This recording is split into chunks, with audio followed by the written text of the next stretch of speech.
Paying a close attention to this. A plea for federal assistance to deal with the crisis on Rikers Island comes on the heels now of the death of a 12th inmate. Yeah, public advocate Jumaane Williams is also demanding that Governor Kathy Hochul and Mayor Bill de Blasio visit Rikers so they could see the conditions firsthand. Now, Jumaane joins us this morning to address the issues at Rikers. Good morning, Jumaane. Thanks so much for joining us.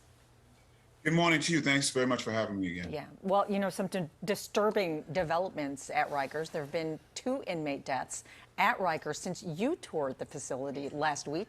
Now, was this floating jail, like I think they call it the boat, where the latest death occurred, a part of that tour? And if not, what have you heard about the conditions inside that facility? They do call it the barge. It's the 12th death in as many weeks and months. We did not tour the barge, but we have heard of pretty bad conditions in there as well. And if what we saw in the other units were any indication, the entire island is all but dysfunctional. Yeah. I mean, Mr. Williams, you and I had talked about this week on Picks on Politics, right? That was our entire interview. And in that interview, you called on Governor Hochul and Mayor de Blasio to step foot inside Rikers and see the conditions firsthand. Let me just ask you point blank, though, what will that do? So, you know, I think this morning they're showing where their priorities are. You know, if you follow my social media, I don't begrudge anyone having some fun. But if you're going to make time to go to One World Observatory, both the mayor and the governor, you should make time to go to Rikers Island.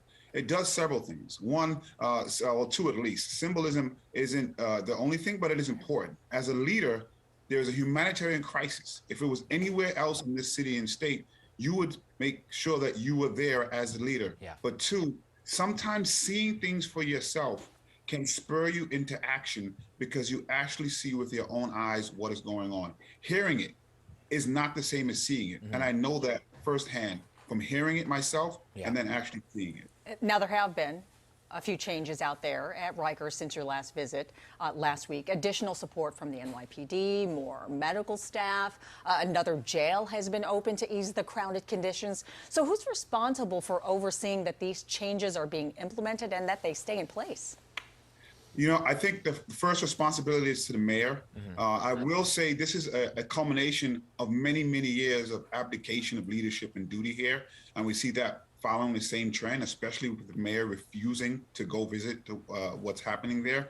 There's a lot more that can be done. And also the governor. And I know she did just get there, but they both have parts to play here. At this point, I think we do need some, both of them to say to the federal government, we need some assistance to make sure that the people who are housed there get the service they need and get it now. And we also need some more staff on the island. Yeah, and you know, there are that 600 officers coming in January. The mayor says he will visit Rikers Island at the appropriate time, whatever that means. And the Department of Corrections, by the way, just want to point out, they invited me to go to Rikers Island. Commissioner Schiraldi said it right here on the news, and now they're saying, hold up, we don't actually want you out here just yet because of the safety concerns and pulling officers for that. We're going to stay on top of that topic. But Mr. Williams, I also want to focus right now on another big issue, and that is education in terms of what exactly happened with the court mandate for guidelines and easing quarantine regulations in the city, requiring teachers to get vaccinated. Your overall thoughts here?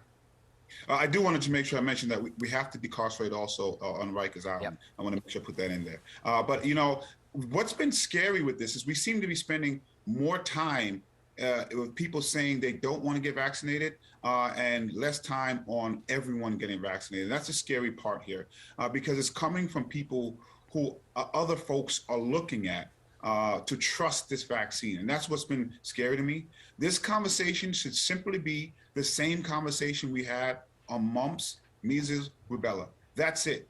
The problem is everyone is pretending that this is a novel idea that we've never heard of mandated vaccines. And so if we can just flip the switch and have the same conversation we have with other mandated vaccines, I think we could bring the temperature down. We have to have vaccine mandates and we have to have the majority of people having them. That's the conversation we should be having. And I gotta tell you, it's disappointing that so many people are pushing us in the other direction. All right. Well, thanks again for your insight this morning. Public Advocate Jumaane Williams joining us. Thank you again.